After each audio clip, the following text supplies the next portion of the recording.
ശബരിമലയിൽ ഹിന്ദുക്കളെ പിണക്കിയതുപോലെ പള്ളികളുടെ പേരിൽ ക്രിസ്ത്യാനികളെ പിണക്കാനുള്ള നീക്കത്തിൽ പിണറായിയും കോടിയേരിയും ഇടപെട്ടു. പള്ളികളിൽ ഓഡിറ്റിംഗ് നടത്താനും ട്രൈബ്യൂണൽ രൂപീകരിക്കാനുമുള്ള നിയമപരിഷ്കരണ കമ്മീഷന്റെ നീക്കത്തിലാണ് സർക്കാർ ഇടപെട്ടത്. പള്ളികളിലെ സകലവിധ സാമ്പത്തിക ഇടപാടുകളും പരിശോധിക്കുന്നതിനുള്ള സംവിധാനം വേണമെന്ന നിർദ്ദേശമാണ് സർക്കാർ പിൻവലിക്കാൻ പോകുന്നത്. സ്വത്തുക്കളിൽ മേൽ നടക്കുന്ന കേസുകളിൽ വിചാരണ നടത്തുന്നതിന് പ്രത്യേക കോടതി രൂപീകരിക്കാനും ശുപാർശയുണ്ടായിരുന്നു. കേരള ചർച്ച് ആക്ട് എന്ന പേരിലാണ് ശുപാർശ സർക്കാരിന് സമർപ്പിക്കാൻ പോകുന്നത്. മാർച്ച് 6-ന് മുൻപ് ബില്ലിന്റെ കരടിന്മേൽ പൊതുജനാഭിപ്രായം സ്വീകരിക്കും. ഇക്കാര്യം പത്രങ്ങളിൽ വന്നയുടനെ CPM നേതാക്കളെ കത്തോലിക്ക സഭയുടെ പ്രധാനികൾ കണ്ടു.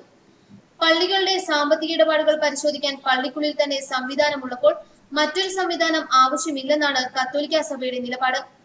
എന്നാൽ ജസ്റ്റിസ് KT തോമസിനോട് ഇക്കാര്യം തുറന്നു പറയാനുള്ള ധൈര്യം സർക്കാരിനില്ല. അതുകൊണ്ട് തന്നെ തങ്ങളുടെ നടപടിക്രമങ്ങളുമായി മുന്നോട്ട് പോവുകയാണ് കമ്മീഷൻ. പൊതുജനാഭിപ്രായം ശേഖരിച്ച ശേഷം ആവശ്യമെന്ന് തോന്നുന്ന മാറ്റങ്ങളോടെ അത് ബില്ലാക്കി സർക്കാരിന് സമർപ്പിക്കും. എന്നാൽ ബിൽ വരുമ്പോൾ ഞങ്ങൾ നോക്കിക്കോളാം എന്നാണ് സർക്കാർ കത്തോലിക്ക സഭയ്ക്ക് നൽകിയിരിക്കുന്ന വാഗ്ദാനം. പള്ളികളുടെ ആസ്തികൾ ആരും തിരിഞ്ഞു നോക്കാനില്ലാത്ത സാഹചര്യമുണ്ടെന്ന് ബില്ലിൽ പറയുന്നു.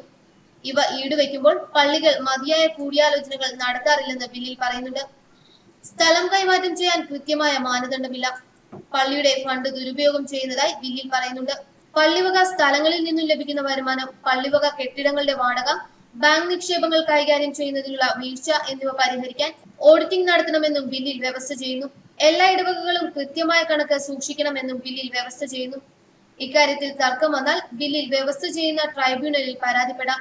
എന്നാൽ ട്രൈബ്യൂണൽ രൂപീകരിക്കുന്നതിനെതിരെ സഭ രംഗത്തു വന്നു. ദേവസ്വം ബോർഡ്, വഖഫ് ബോർഡ് എന്നിവ പോലെ പള്ളികളെ നിയന്ത്രിക്കാനുള്ള നീക്കമാണെന്നാണ് സഭയുടെ ആരോപണം.